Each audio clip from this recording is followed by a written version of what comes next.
महाभारत के वीर योद्धा अर्जुन अपनी यात्रा के दौरान एक छोटे से गांव में पहुंचे। वहां का वातावरण शांत होने के बावजूद गांव वाले चिंता और भय से घिरे हुए थे। उन्होंने अर्जुन का स्वागत किया, पर उनके चेहरों पर उदासी साफ झलक रही थी। अर्जुन ने पूछा, आप सब इतने भयभीत क्यों हैं? क्या कोई विपत्ति आई है? गांव का मुखिया आगे बढ़ा और बोला, हे महाबली अर्जुन, हमारे गांव का एकमात्र जल स्रोत यह तालाब जहरीला हो गया है। इसका पानी पीने से पशु मर रहे हैं और लोग बीमार पड़ रहे हैं। हमें नहीं पता कि ऐसा क्यों हो रहा है, लेकिन कहा जाता है कि रात में तालाब के पास एक रहस्यमयी शक्ति सक्रिय होती है। कोई भी वहां जाने की हिम्मत नहीं करता। अर्जुन ने उनकी बात ध्यान से सुनी और कहा, आप सब चिंता न करें, मैं इस रहस्य का पता लगाऊंगा और आपके तालाब को सुरक्षित करूंगा।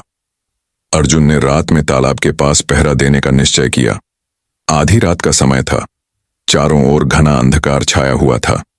अर्जुन ने अपने धनुष और बाण तैयार कर लिए और ध्यानपूर्वक तालाब पर नजर रखने लगे। अचानक तालाब के पानी में हलचल हुई। उसमें से एक विशाल भयानक राक्षसी प्रकट हुई। उसके लंबे तीखे नाखून, जलते हुए लाल नेत्र और भयावह गर्जना ने पूरे वातावरण को डरावना बना दिया। अर्जुन तुरंत समझ गए कि यही राक्षसी तालाब को विषैला कर रही है। उन्होंने बिना समय गंवाए अपने धनुष पर बाण चढ़ाया और राक्षसी पर वार किया।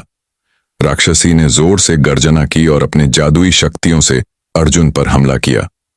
तालाब के पास एक भीषण युद्ध शुरू हो गया। अर्जुन अपनी चपलता और वीरता से राक्षसी के हर वार को विफल करते रहे। उन्होंने लगातार बाण चलाए, लेकिन राक्षसी भी शक्तिशाली थी। अंततः अर्जुन ने पवनास्त्र का प्रयोग किया, जिससे राक्षसी गंभीर रूप से घायल हो गई और नीचे गिर पड़ी। घायल राक्षसी ने करुण स्वर में अर्जुन से कहा, हे महाबली, मैं कोई साधारण राक्षसी नहीं हूं, मैं एक यक्षिणी हूं। मैंने अपने अतीत में अपनी शक्तियों का दुरुपयोग किया और लोगों को कष्ट पहुंचाया। इसके कारण मुझे श्राप मिला कि मैं राक्षसी रूप धारण करूं और निर्दोष लोगों को हानि पहुंचाऊं। आपकी वीरता और दया ने मुझे इस श्राप से मुक्त किया। अब मैं अपनी असली रूप में लौट रही हूं। जैसे ही यक्षिणी ने अपनी बात पूरी की, उसका भयानक स्वरूप धीरे धीरे सौम्य रूप में बदलने लगा।